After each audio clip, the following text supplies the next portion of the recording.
a Luísa há muito tempo atrás, a gente vive hoje nessa era das redes sociais. Antigamente, para você ser famoso, você tinha que ir para a televisão, né? Para ser famoso, você tinha que ir no meio desse comunicação, né? Fazer uma novela, sei lá. Hoje em dia, para você ser famoso, você não precisa disso. Você pode ter um canal no YouTube, você pode ter um perfil no Instagram, ou seja, o que for aí dessas redes sociais, e se você fizer alguma coisa interessante, que as pessoas acham interessante, você vai arrebanhando seguidores e vai se tornar uma pessoa famosa. A minha filha nasceu nessa geração, e como é difícil, gente, educar filhos nesse momento em que a gente vive agora. Houve um momento na infância bem tenra da Luísa que ela decidiu o que você quer ser na vida. Na minha geração, quando eu perguntava isso para uma criança, o que você quer ser na vida? A criança dizia astronauta, professor, engenheiro, sei lá, bailarina, né? E aí eu perguntava para a Luísa, o que você quer ser? Ela, famosa. Aí eu, mas peraí, isso não pode ser um objetivo de vida, isso é uma consequência. Ser famoso é uma consequência por um trabalho bem realizado, mas ela queria ser famosa, né? E aí fez lá um canalzinho no YouTube, e eu falava, Luísa, e aí explicava para ela o ônus e o bônus da fama. Falava, olha, ser famoso não tem só coisas boas, tem muitas coisas ruins. Você vai atrair pessoas que vão estar aí do teu lado, não porque gostam de você, por inveja. E expliquei isso para ela, falei, mas não teve jeito, pequenininha, ela não queria saber. Fez o canalzinho dela do YouTube, né? E aí começou a cantar musiquinhas, né? Infância, aquele criança, né? A inocência da criança. Até participei de um dos vídeos dela, fizemos um vulcão, né? Ela queria gravar para o canal dela do YouTube. E aí, e ela ficava com essa preocupação toda hora. Ela ia lá para ver quantos gostos ela tinha, se tinha comentários. Naquela altura, hoje isso é proibido, graças a Deus. Quando uma criança posta alguma coisa, parece que o YouTube percebe e desativa, bloqueia comentários. Você não pode comentar um vídeo de uma criança mais, não pode, né? Então, graças a Deus que fizeram isso. Mas nessa altura isso ainda era permitido. E uma das músicas que ela cantou, alguém foi lá na paginazinha dela, lá na conta dela do YouTube, e fez um comentário negativo. Aquilo acabou com ela. Porque uma criança não sabe lidar com isso. E foi um comentário muito ruim, né? E a gente pensa às vezes assim, nossa, mas que pessoa maldosa, né? Falar isso para uma criança, mas às vezes é uma outra criança. Às vezes é um adolescente. A gente não sabe quem está lá do outro lado, não é? Mas quando ela leu aquele comentário e chorou muito, eu fui perguntar para ela o que estava acontecendo, ela me mostrou, e aí eu falei, tá vendo, Luísa? Esse é o ônus da fama. Você está pronta para lidar com isso? E dali para frente ela esqueceu essa história. Não quis mais, né, ser famosa. Mas Ananias e Safira queriam ser famosos. Queriam ser reconhecidos. Então eles tiveram uma ideia. Eles bolaram um plano. E que plano era esse? Olha, Barnabé recebeu uma alcunha de honra dos apóstolos. Ele é reconhecido. Agora você imagina, vamos tentar entrar naquela igreja daquele tempo. Você imagina uma igreja com muito mais nessa altura de 3.000 membros. Consegue imaginar? Muito mais. Na primeira pregação, 3.000, a história aqui já caminhou, já avançou. Havia muito mais de 3.000 membros nesse momento em que Barnabé foi reconhecido como filho da exortação pelos apóstolos. E no meio daquela multidão, no meio daquele mar de gente, eu imagino que os discípulos tinham alguma dificuldade em saber o nome de todos eles. Já é difícil, às vezes, gravar o nome numa comunidade que tem 10, 15, 20 pessoas. Às vezes a gente esquece o nome de um e de outro, quando a gente não convive, não tem assim uma vivência muito próxima. Você imagina uma comunidade como essa? Mas Ananias e Safira queriam que os nomes deles fossem conhecidos, queriam fazer alguma coisa para chamar a atenção. Então, qual foi o plano que eles bolaram? Olha, vamos vender, a gente tem uma propriedade. Vamos vender essa propriedade. Vamos dizer que ela foi vendida, sei lá, por 10.000 euros. Só que na verdade não foi, ela foi vendida por 100.000. A gente vai pegar esses 10.000, vai entregar para os apóstolos e vai dizer que a propriedade foi vendida por 10 mil e 90 mil fica para a gente. E aí eles vão falar, nossa, como eles são generosos, e vão dar uma alcunha também para a gente, nós vamos passar a ser conhecidos no meio da igreja. Só que a história diz aqui que Deus revela a Pedro o plano maligno que havia no coração deles. E o texto fala que Pedro confronta Ananias. E uma coisa que é importante a gente entender aqui, qual foi o erro que eles cometeram? O erro deles foi não dar tudo de oferta? Não foi. Tinha uma irmãzinha lá na nossa antiga igreja local, lá em Lisboa, que ela tinha dificuldades financeiras, e às vezes ela vinha com uma nota de 20 euros, dava de oferta, mas ela chamava o irmão responsável e falava assim, olha, eu precisava de troco, eu queria ofertar 5 euros, mas eu só tenho essa nota de 20 aqui para eu passar a semana, você pode trocar para mim? É pecado fazer isso? Então tem que dar 20, eu tenho que dar os 20 euros na igreja? Claro que não. E Pedro fala isso para eles aqui.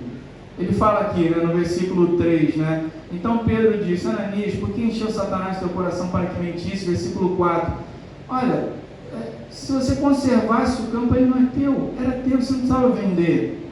E vendido, o valor não estaria no seu poder, você não precisava entregar, era seu. O pecado aqui não foi o de não ofertar tudo, o problema não estava nisso. O problema era na motivação, o problema estava no coração deles. E aí quando eles fazem isso, o texto diz aqui que ao ser confrontado, olha, você mentiu não aos homens, você mentiu a Deus. E ao dizer isso, diz aqui no versículo 5, que Ananias caiu e expirou, morreu na hora. Olha só, isso aqui, esse texto, gente, esse texto, para a gente é uma prova viva de que Deus não mudou. Deus, ele é imutável, ele não muda.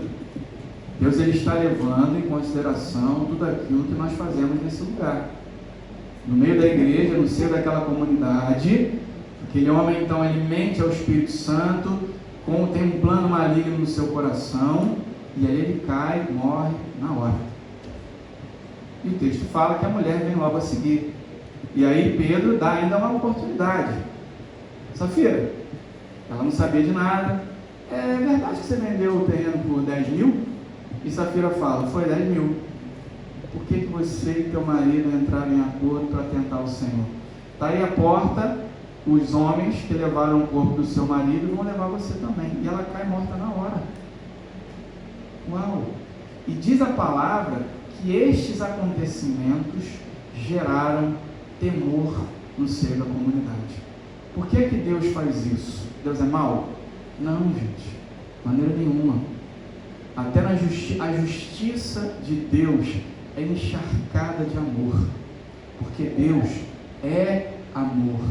Mas quando Deus observa que os seus filhos estão andando em desacordo com a sua palavra, como um pai presente, não um pai permissivo, porque a gente às vezes tem essa ideia, Qual é o pai bom? É o pai que deixa a criança fazer tudo, quebrar a casa toda, é o pai que não impõe limites, esse é o pai bom? Não.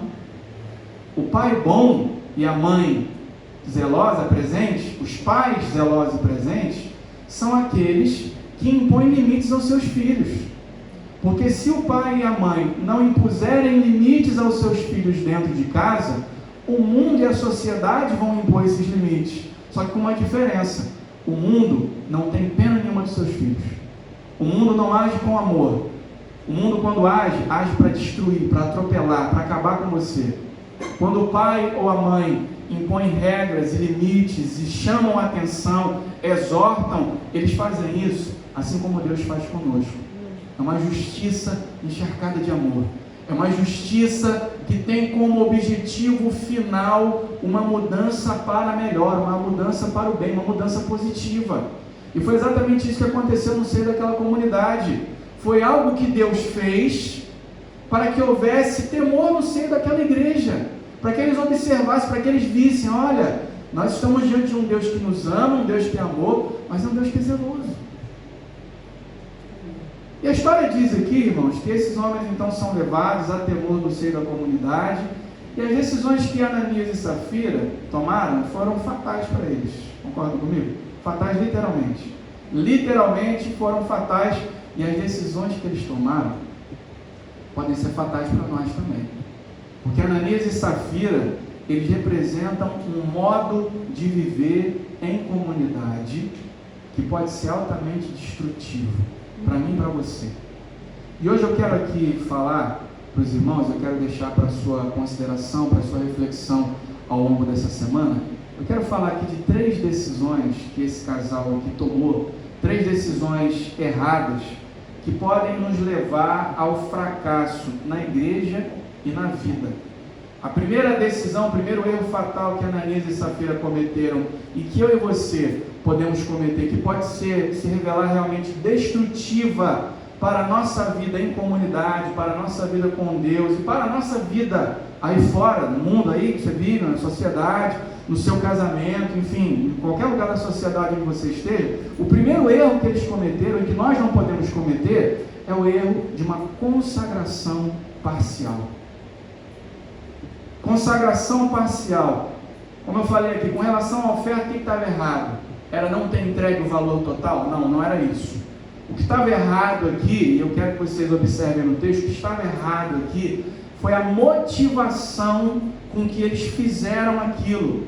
Pedro diz expressamente para eles: vocês não eram obrigados a dar nada, mas eles deram e queriam parecer que deram tudo. Esse era o problema. Queriam parecer diante da comunidade que eram generosos, quando na verdade eles não eram. Eles queriam parecer comprometidos com a comunidade, quando na verdade eles estavam reservando o melhor para si mesmos. E há quem queira estabelecer esse mesmo tipo de relacionamento com Deus. Você lembra de uma passagem lá no Antigo Testamento? Jericó, primeira cidade a ser conquistada, né? Eles iam atravessar o Rio Jordão e Deus falou assim para eles: olha, essa é a primeira cidade que vocês vão conquistar, e como primeira cidade vocês não vão tomar despojos, não vão, vai ser tudo destruído, tudo queimado. Essa cidade que eu entrego a vocês será como dízimo, será como a oferta. Vocês não quero que vocês tomem nada dessa cidade aí. E diz o texto que um homem chamado Acã, o que ele faz?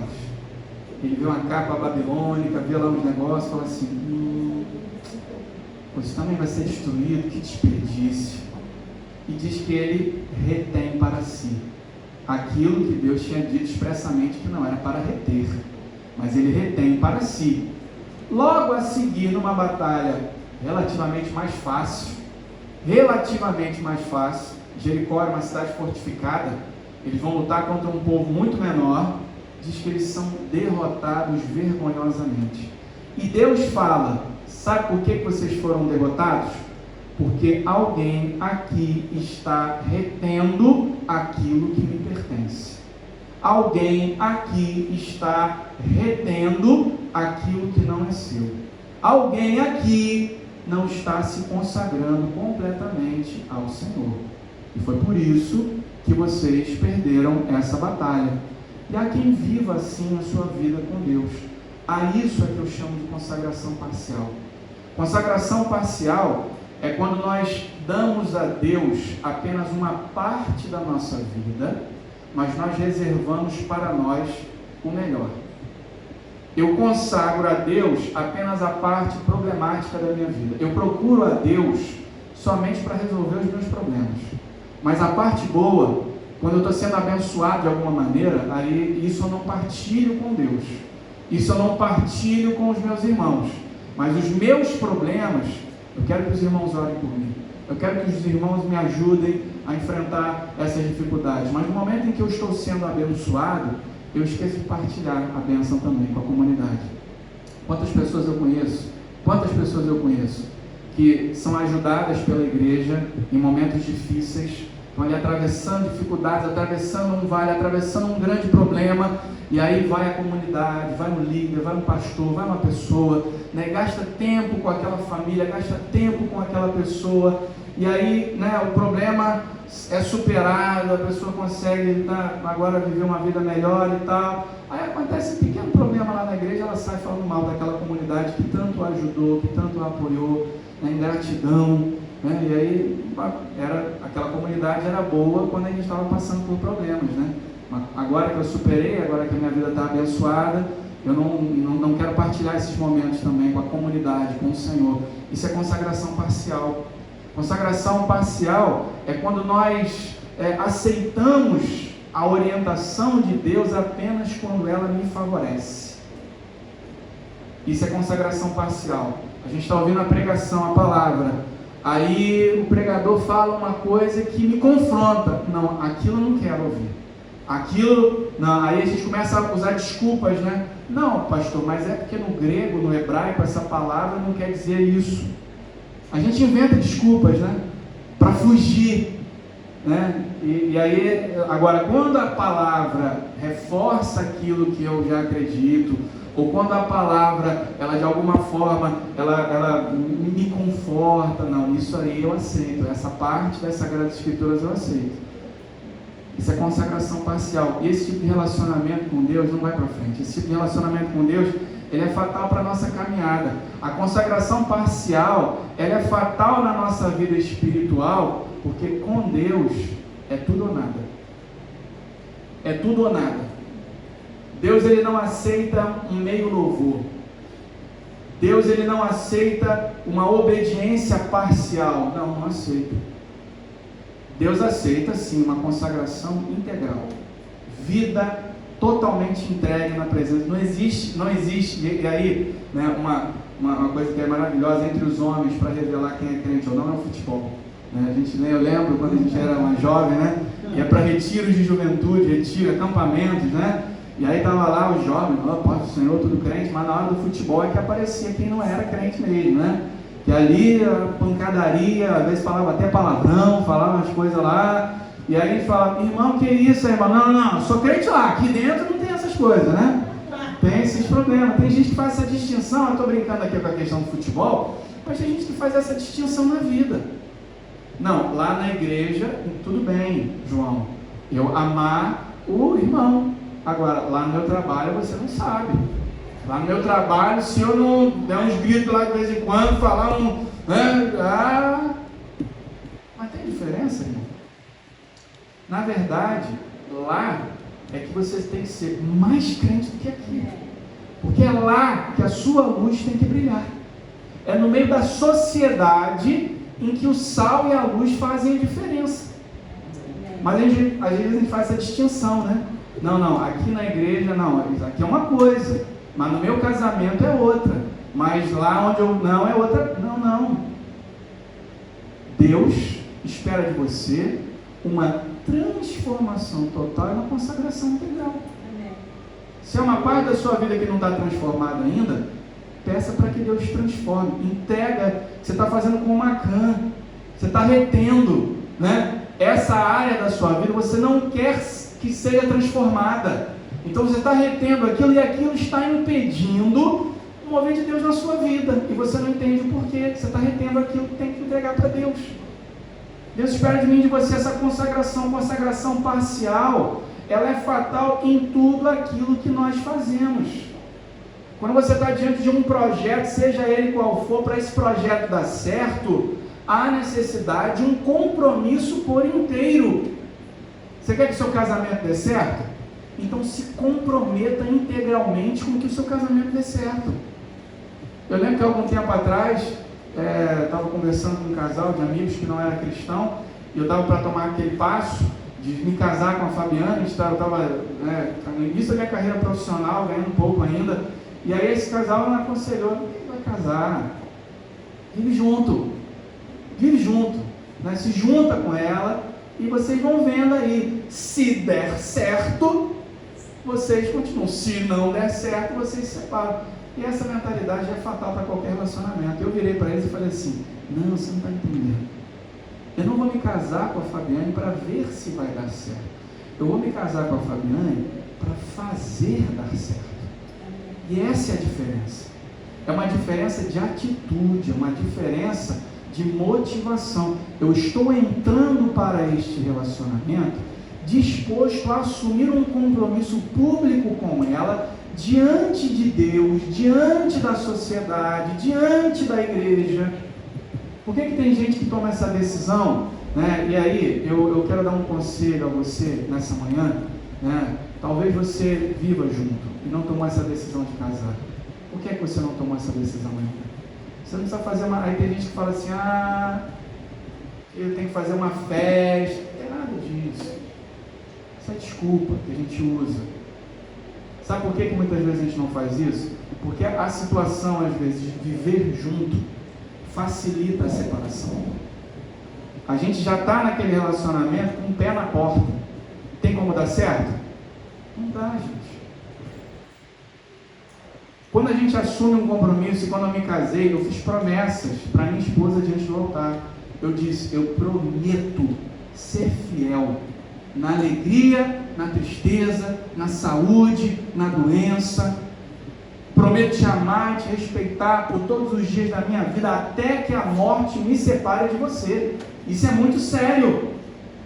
Mas é um compromisso que a gente precisa assumir, é uma entrega por inteiro. E quando a gente se entrega por inteiro, os projetos aos quais nós nos lançamos vão dar certo. As coisas às vezes não dão certo por conta da consagração parcial. Quando existe uma consagração parcial no casamento, quando existe uma consagração parcial no trabalho, quando existe uma consagração parcial nos nossos estudos, há uma tendência das coisas correrem mal. Tem uma história que fala de um fazendeiro, né, o dono de uma quinta, que ele já estava cansado, era muito trabalho. E aí um dia ele acordou, reuniu os animais da quinta e falou assim, olha, eu cansei, estou cansado, vocês me consomem muito, vou lançar aqui um desafio para vocês. Pelo menos um pequeno almoço eu quero que vocês preparem para mim, durante uma semana. Eu vou tirar férias aqui, durante uma semana eu não vou preparar o meu pequeno almoço, não vou. Durante uma semana vocês vão ter que criar aqui um menu, cada dia é um menu diferente para mim, né? Agora, se vocês falharem em preparar o meu pequeno almoço, eu mesmo o prepararei. E o meu pequeno almoço vai ser bacon com ovos. Você imagina como é que o porquinho não ficou? Né? No dia seguinte o porquinho estava louco, preparando, planeando. Foi ele que reuniu os animais da quinta para dar as estratégias de que eles iam fazer, elaborou a emenda, o menu. A vaca no primeiro dia foi lá, deu leite, mas dá o leite, né? A galinha pôs o ovo dela, e o porquinho, todo preocupado, preparou o pequeno almoço no primeiro dia, né? Cansado, mas entregou. No segundo dia, mesma coisa, o porquinho corria para lá e para cá, a vaca nem acordou naquele dia. Nem leite ela não deu, estava cansada, falou, eu vou ficar aqui dormindo. No terceiro dia, o porquinho preocupado, preparando o pequeno almoço, a vaca dormindo, e a galinha falou, hoje eu também não vou pôr ovo, estou cansada. O porquinho preparou e entregou o pequeno almoço. Mas no quarto dia, o porquinho já estava cansado. Ele ali preparando a elaboração do menu da ementa, dormiu demais, perdeu a hora de exaustão, porque ele já não aguentava mais aquela pressão. No quinto dia, o dono da quinta preparou o seu pequeno almoço. Sacrificou o porquinho para tirar o bacon, a galinha pôs o ovo, a vida dele seguiu, mas o porquinho foi o que mais sofreu nessa história. E muitas vezes, agora peço que você pense aí onde você está, muitas vezes, na igreja, nós somos como a galinha. O nosso grau de compromisso não é como o do porquinho, porque para a gente não custa muita coisa, né? E como não custa muito, eu não me envolvo muito. E como não me envolvo, há pessoas que estão sendo sobrecarregadas, como o porquinho dessa história. Isso acontece na igreja, isso acontece no nosso casamento.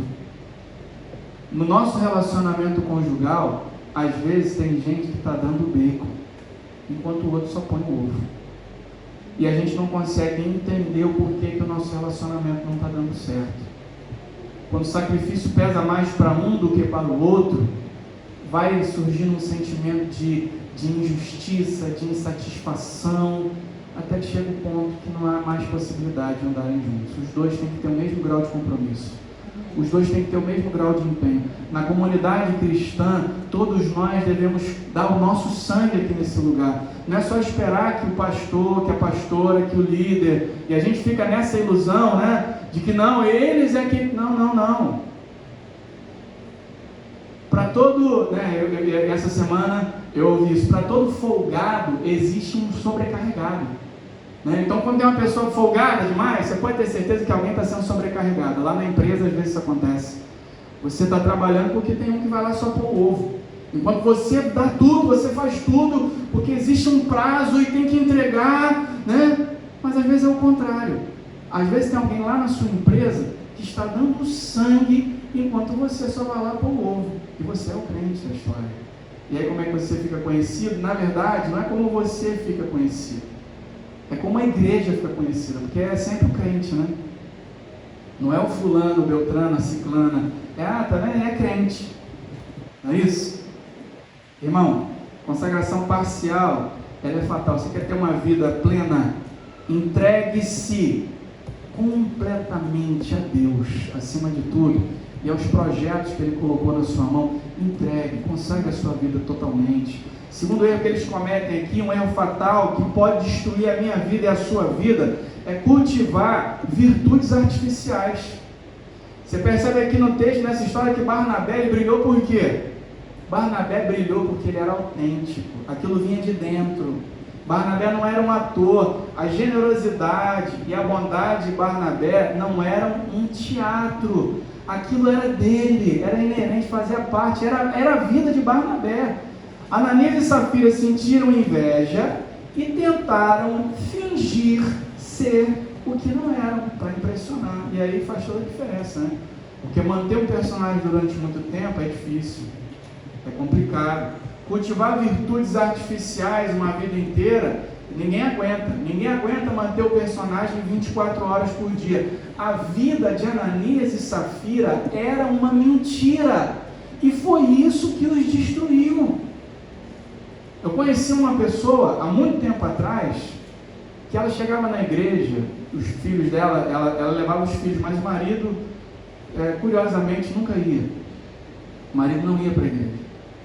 E ela sempre chegava lá, falava que o casamento dela era maravilhoso, que eles eram namorados, que era coisa maravilhosa, e que os filhos eram uma bênção, a vida dela era uma bênção. Rompendo em fé, era a palavra que ela mais usava, a frase, né? Não, estou rompendo em fé, sempre isso. E tal, né? Aquela coisa maravilhosa e tudo, os filhos foram crescendo, eram crianças, foram crescendo, né? Aí foi chegando a adolescência. Passado algum tempo, o filho decidiu sair da igreja. Estranho. A filha teve lá um problemão lá, saiu de casa, se rabichou com o rapaz, ficou grávida, uma história louca. E quando o castelo de cartas começou a desmoronar, foi que ela chegou diante da comunidade e falou: olha, minha vida é uma farsa. Aquilo que eu falava para vocês, que meu casamento é maravilhoso, não é maravilhoso nada. Meu marido me trai, já teve 5 amantes. Eu não consigo ter uma boa relação com os meus filhos, nunca tive. Eles vinham aqui para a igreja obrigados. A casa dela era uma destruição total. Mas se ela tivesse pedido ajuda há mais tempo, não seria mais fácil de resolver o problema? Mas ela esperou chegar, e aí quando o castelo de cartas desmoronou, quando a bolha estourou, foi então o momento em que ela foi pedir ajuda. Mas aí já era muito mais difícil tratar a situação. E há pessoas que são assim na comunidade. Há pessoas que vivem assim no meio da igreja. Vivem uma vida de mentira na igreja. Não, está tudo bem. Mas lá na sua intimidade não está nada bem. As coisas estão com problemas, as coisas não se encaixam, é difícil, é muito difícil. Há quem gaste tempo tentando impressionar os outros, tentando impressionar as pessoas, e esse tempo que você está gastando tentando impressionar os outros, você deveria estar gastando amando quem está do teu lado, porque essas pessoas que estão do seu lado sabem quem você é.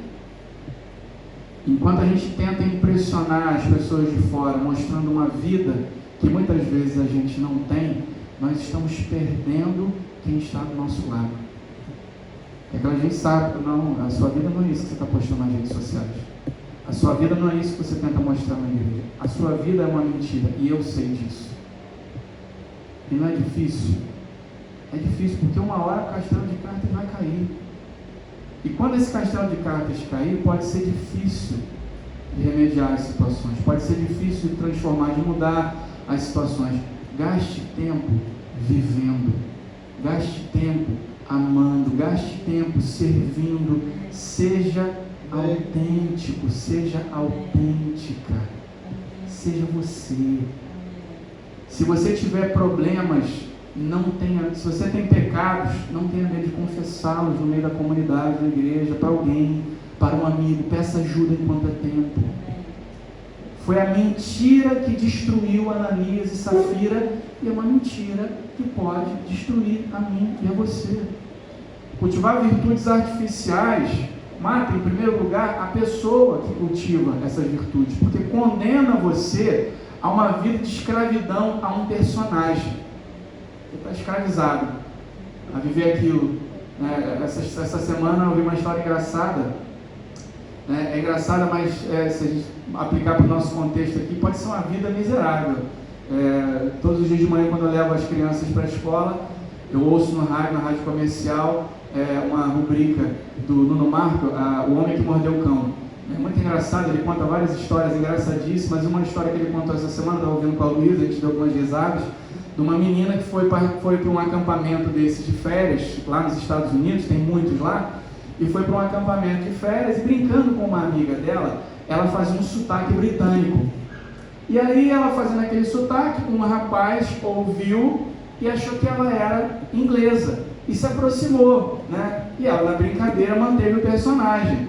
Não, tal, e começou a falar de onde ela era, enfim, dos lugares que ela conhecia, e aquilo durou o acampamento todo. Acontece que o rapaz se tornou amigo dela, e ela ficou sem graça de desfazer aquela história, e teve que fingir durante 12 dias, 12 anos, porque ela ficou com medo de admitir que não era inglesa. Isso pode parecer banal, e é banal, mas há pessoas que vivem 12 anos um casamento de fachada. Há pessoas que vivem 12 anos e até mais uma vida cristã de mentiras. Está na hora da gente tirar a máscara. Está todo mundo de máscara por causa da Covid, mas está na hora de tirar a máscara espiritual, abrir o coração e confessar onde está o erro, onde eu preciso mudar, onde há necessidade que Deus intervenha na minha vida, para que haja uma mudança real, uma mudança concreta, para que eu possa me tornar alguém autêntico na presença de Deus.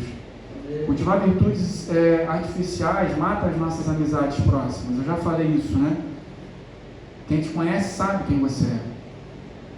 E quando a gente cultiva virtudes artificiais, a gente afasta. Você pode ter uma multidão de pessoas que não te conhecem e que te admiram, porque idealizam quem você é com base no personagem que você representa. E como é fácil fazer isso hoje no Facebook, no Instagram, nas redes sociais, é facílimo mostrar uma vida que a gente não tem, uma felicidade que a gente não tem, um sucesso que a gente não tem. E aí pessoas de longe podem nos admirar. Não vale a pena a admiração dessa gente? Quando você não tem admiração de quem está perto, faz um teste agora, rápido. Eu quero que você me diga, não precisa falar em voz alta não, mas pensa aí. Eu quero que você lembre o nome de ganhadores. O prêmio dos Oscars foi agora, há pouquíssimo tempo. Se você não lembrar, o ganhador de 3 Oscars. O nome de 3 pessoas que ganharam Oscar. Consegue lembrar?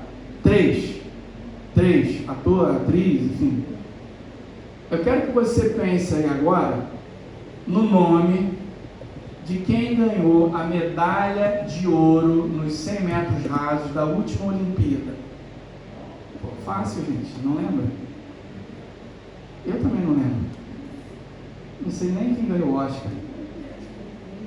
Mas agora eu peço que você lembre o nome do seu melhor amigo, sua melhor amiga de infância. Desse aí você lembra, né? Fácil de lembrar. O nome da professora, do professor que mais marcou a sua vida. Lembra? Não lembra? Pô, mas o Oscar não é importante? É importante. A medalha de ouro não é importante? Mas o que é mais importante? São as pessoas que passaram pela nossa vida e deixaram uma marca. Às vezes a gente está tão preocupado em correr atrás de fama, de reconhecimento de fora, e está deixando de marcar positivamente quem está do nosso lado. Terceiro e último erro fatal que eles cometeram, e eu termino aqui. Eles tinham uma obsessão pelo ego. E esse talvez seja o pior de todos eles. É a consequência, na verdade, dos restantes, né? Por que Ananias e Safira fizeram tudo o que fizeram? Eles fizeram tudo o que fizeram porque eles eram obcecados pelo aplauso. Eles queriam um reconhecimento humano. Eles queriam o aplauso das pessoas.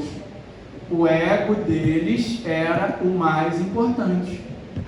Simples. Era isso. Eles queriam que o nome deles fosse conhecido pelos apóstolos.